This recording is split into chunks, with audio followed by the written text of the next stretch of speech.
Overall हम कह सकते हैं कि वर्ब जो शब्द है, verb actions are used in a sentence at 7 places. One is alone, that is finite verb. एक का नाम क्या है? Finite. It is, am, are, was, were, do, does, did. All the primary auxiliary verbs are finite verb. The second one is all the modal auxiliary verbs are finite verb, and we have given some special verb, that is V1 and V5 and V2. ये तीन verb हम किसको दे दिए हैं अभी? Finite verb.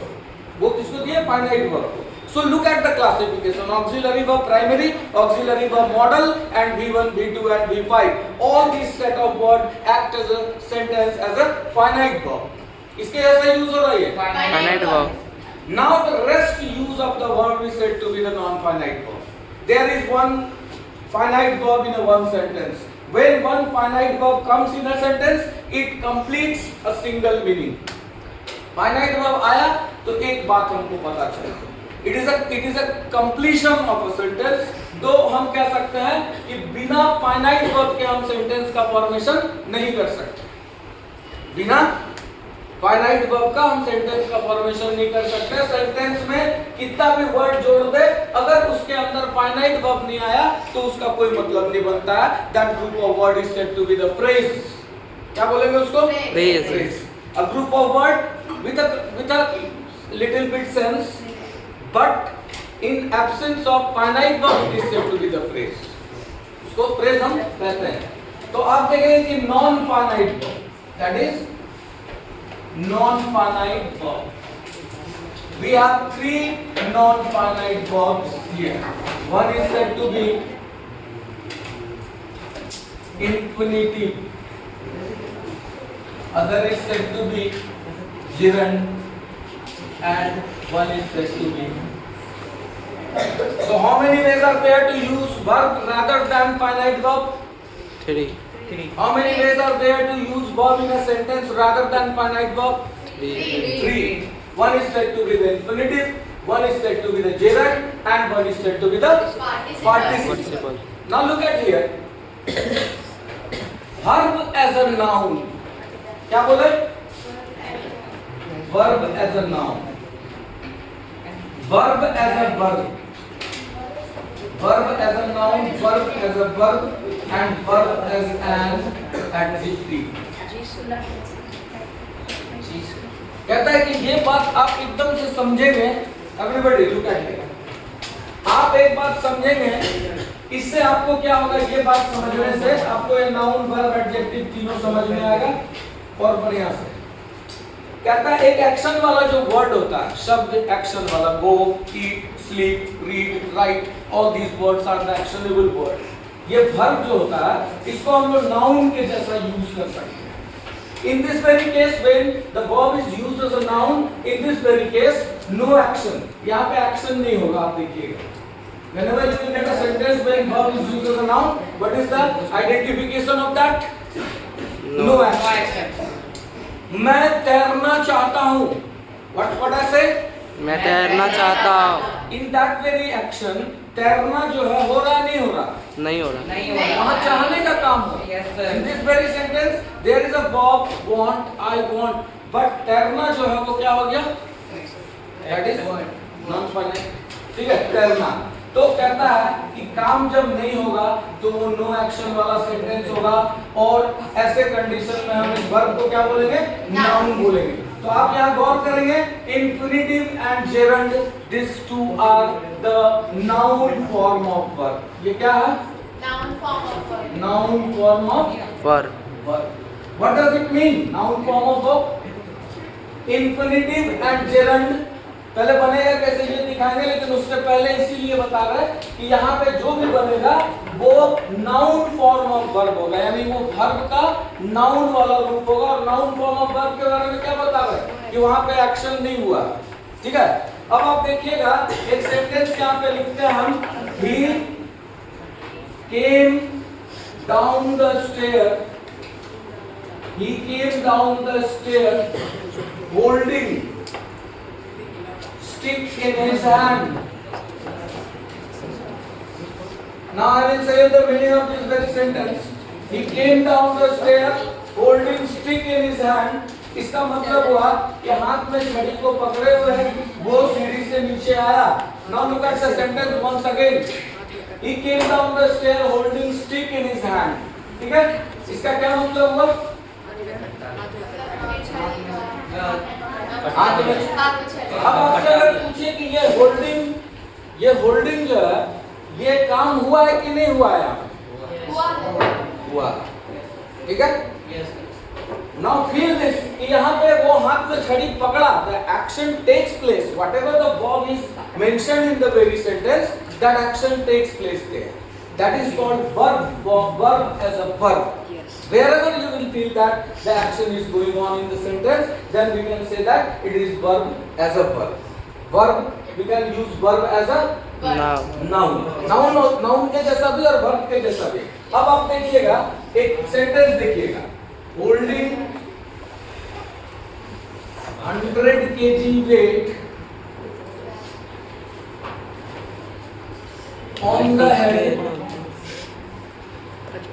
for 3 hours is a difficult task. Now look at the very sentence. Holding 100 kg weight on the head for 3 hours is a difficult task. The sentence का मतलब हुआ कि 100 किलो का वेट अपने माथे पर 3 घंटे तक रखना एक मुश्किल टास्क है. Is it? Yes, sir. Yes, sir. Now just think whether this holding of weight has taken place or not in a sentence. इस सेंटेंस में कोई हाथ ऐसे रखा है क्या? मतलब No, sir. we are talking about the action and we have framed that action and we have named that action. Yes, holding. यहाँ पे क्या हो रहा है? Now here we can say that this holding is a verb as a noun. In this very sentence, holding is acting as a verb as a verb. अब आप बताइए कि I have completed my task. This is the sentence. Now, which is the finite verb in this very sentence? Which is the finite verb in this very sentence? I have completed my task. Which is the finite verb? Completed. हाँ? अभी इतना गला पढ़ के बताया starting में. How many finite verbs are there? Primary auxiliary verb, modal auxiliary verb, V1, V2, V5. Now such that it is primary auxiliary verb. और क्या बोलेंगे?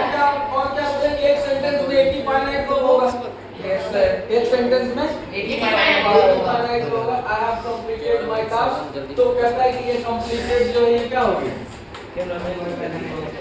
ये एक्शन हुआ? Yes, sir.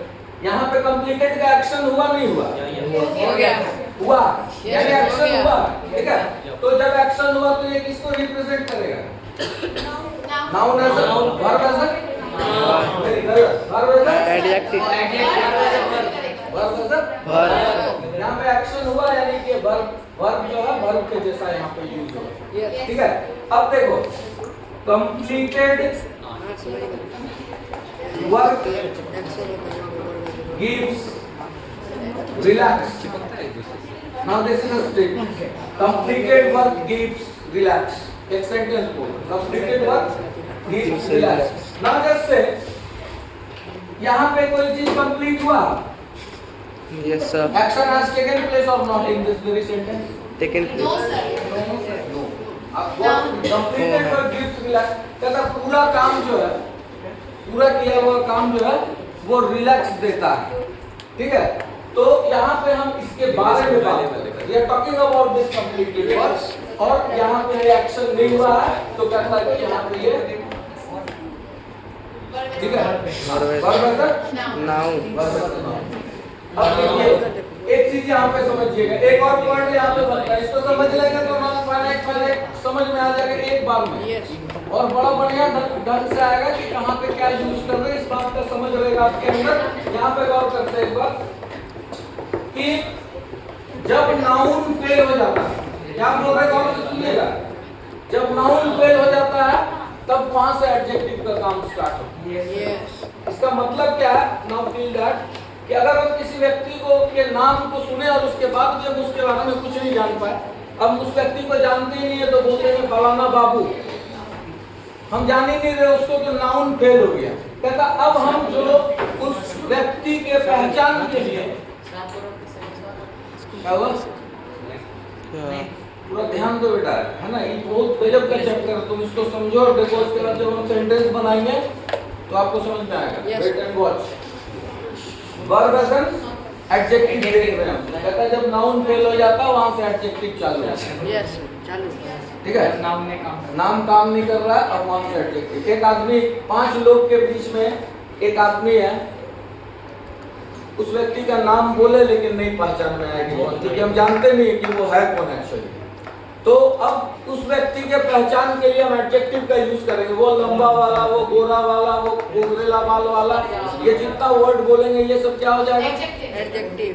ये सारा एडजेक्टिव हो जाएगा। यानी कि एक चीज के पहचान के लिए जो वर्ड का हम इस्तेमाल करते हैं, a word which qualifies noun, यही इसका मतलब हुआ। Yes. कि जो नाउन को क्वालिफाई करता है, that is called adjective। तो कभी कभी क्या होता है, गौर करना, कभी कभी क्या होता है कि एक्शन को हम एडजेक्टिव के जैसा कैसे यूज करते हैं। तो एक भागता हुआ ट्रक, अगर हम बोल रहे, क्या बोले? भागता हुआ ट्रक, तो यहाँ पे ट्रक को हम एडजेक्टिफाई कर रहे हैं। क्या कर रहे हैं? वो वर्ब ट्रक के लिए एडजेक्टिव का काम कर रहा है। भागता हुआ ट्रक यानी कि मूविंग ट्रक। अब मूविंग ट्रक में मूविंग क्या हो गया? Adjective. मूविंग एडजेक्टिव हो गया।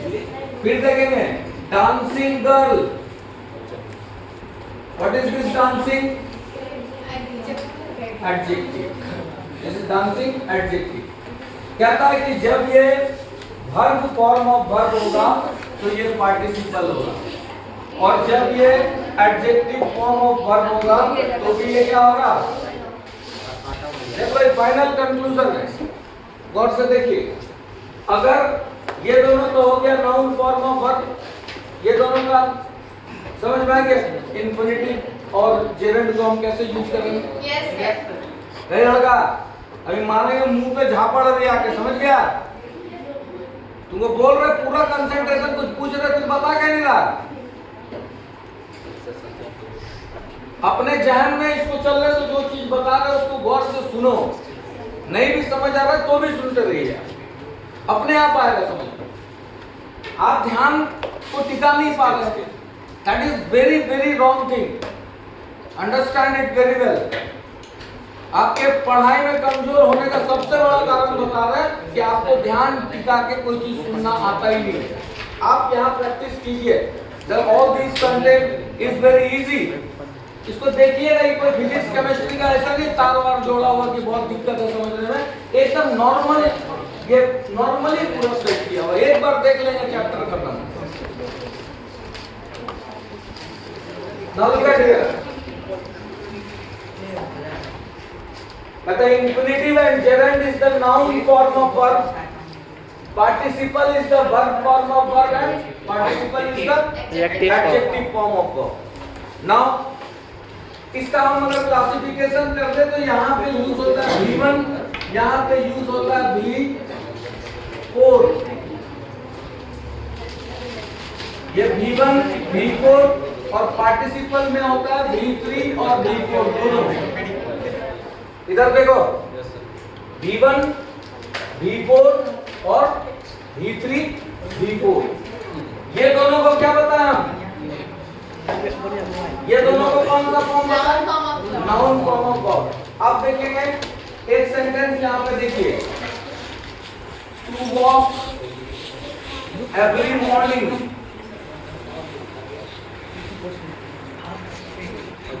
Makes a healthy body.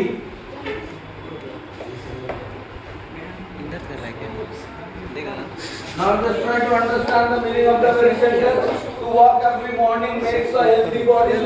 Now just tell me one thing, कि यहाँ पे कोई वॉकिंग हुआ है नहीं हुआ? सेंटेंस पढ़ के बताओ। इस सेंटेंस को पढ़ो, Out. इधर ध्यान दो बेटा, सेंटेंस को पढ़ो और इसको देखो कि इस हम बोल रहे हैं हर सुबह वॉक करना हेल्दी बॉडी बनाता है। हर सुबह वॉक करना हेल्दी बॉडी बनाता है, ठीक है। तो हर सुबह वॉक कर, इस सेंटेंस में कोई वॉक नहीं किया, तो हम वही चीज आपको पहले बता कि जब ये हाँ नाउन के जैसा काम कर रहा है और कौन से फॉर्म में है ये देखो, तो वर्ब के कौन से फॉर्म में है? V1 में है, तो ये क्या होना चाहिए? Infinitive. अब इंफिनिटिव को पहचान गए हम यहाँ पे? Yes, sir. This is called infinitive. Yes, sir. But we have two types of infinitive. One is with two and other is without two. One is With two. एक with two और एक without two. तो with two में क्या हो जाएगा? 2 plus V1 हो जाएगा और without two में क्या हो जाएगा? V1. लेकिन ये दोनों कौन क्या रहेगा? नाउन वाला रिप्रेजेंटेशन करेगा, दोनों V1 और 2 plus V1 ये दोनों क्या करेगा? नाउन वाला रिप्रेजेंटेशन करेगा। अब एक चीज देखो, अभी तुमको पूरा समझ में आ गया इस सेंटेंस में I can run very fast. Now I have used a modal verb here, I can run very fast. इस सेंटेंस में फाइनाइट वर्ब कौन सा है बताना? Can. Can is a finite verb, and in one sentence how many finite verbs are there? One. Only one.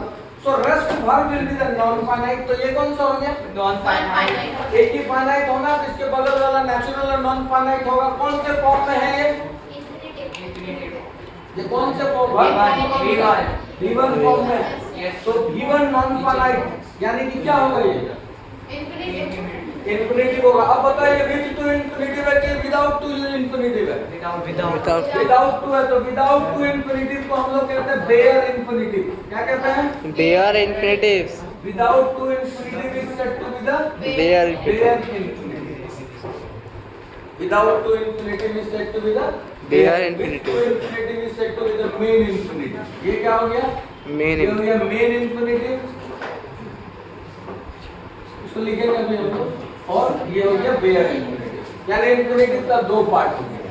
Gerund का कोई classification नहीं होता, gerund is itself ING form जहां भी काम ना हो, जैसे हम बोलते हैं I avoid taking tea in the evening. Now look at this very sentence and tell me कि यहाँ पे चाय पिया गया है क्या? लिया गया। I avoid taking tea in the evening. तो टेक का काम हुआ नहीं हुआ? नहीं हुआ। अब ये अपने आईएनजी फॉर्म में है और नाउन को रिप्रेजेंट कर रहा, तो आगे बंद करके ये क्या हो गया? Gerund. ये जीरंड हो गया। I avoid taking tea in the morning में टेकिंग क्या हो गया? जीरंड हो गया। क्लियर है? Yes, sir. तो आप समझिए infinitive with to, infinitive without to, infinitive with gerund. ये हमारा हम लोग अभी 3 नॉन फाइनाइट आउट ऑफ 6 हम लोग 3 नॉन फाइनाइट यहाँ पे देख लिए। कौन कौन सा होता है? पहला मेन इंफिनिटिव, इसको पूरा क्लियर पिक्चर में लिखिए। सर 2 plus V1 को कौन सा इंफिनिटिव बोलते हैं? बता अभी मैंने 2 plus V1 वही बताना मेन इंफिनिटिव। यहाँ पे देखो मेन इंफिनिटिव, इसका रियल पिक्चर बनाते हैं करते हैं।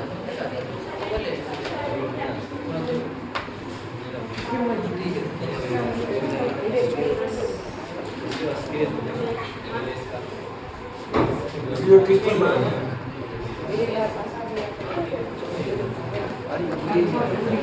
ना भाई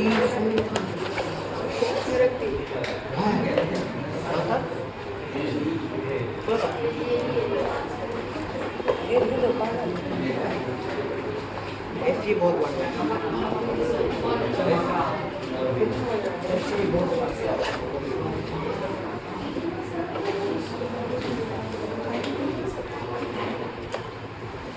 कितना का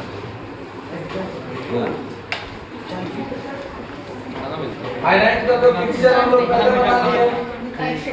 सबके पास है ना फाइनाइट का पिक्चर? अभी बताया primary auxiliary model auxiliary V1 V2 V5 non finite का 3 इसको ऊपर से रख के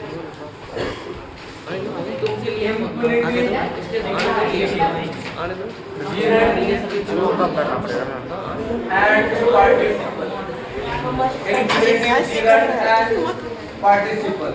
There are two types of infinitive. One is called. इधर ध्यान दो. जितना चीज अभी पढ़ा है उसका टेबल फॉर्म में देख लो इसको.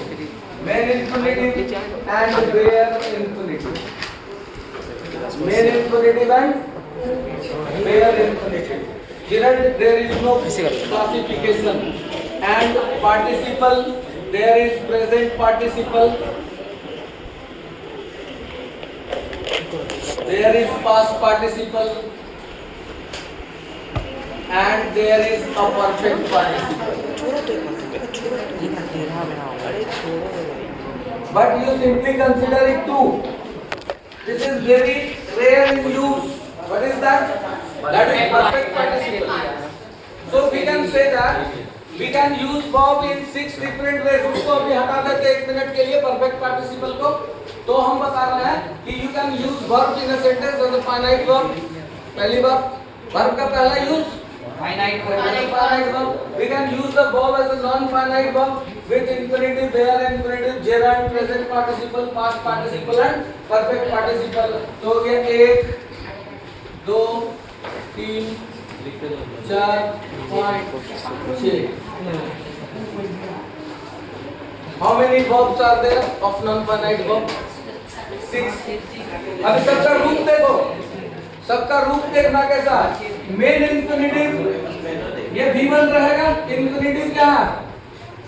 इंफिनिटिव क्या है? V1 V1. तो मेन इंफिनिटिव यहाँ पे विथ 2 यानी 2 प्लस V1. बेयर इंफिनिटिव में सिर्फ V1. gerund में V4. पार्टिसिपल में दोनों बताया आपको V3 और V4.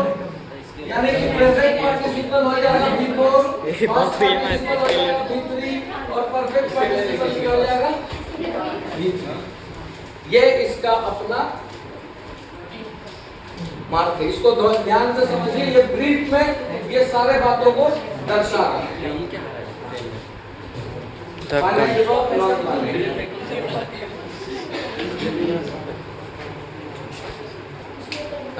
थोड़ा खड़ा हो जाना. तुम खड़ा हो जाओ.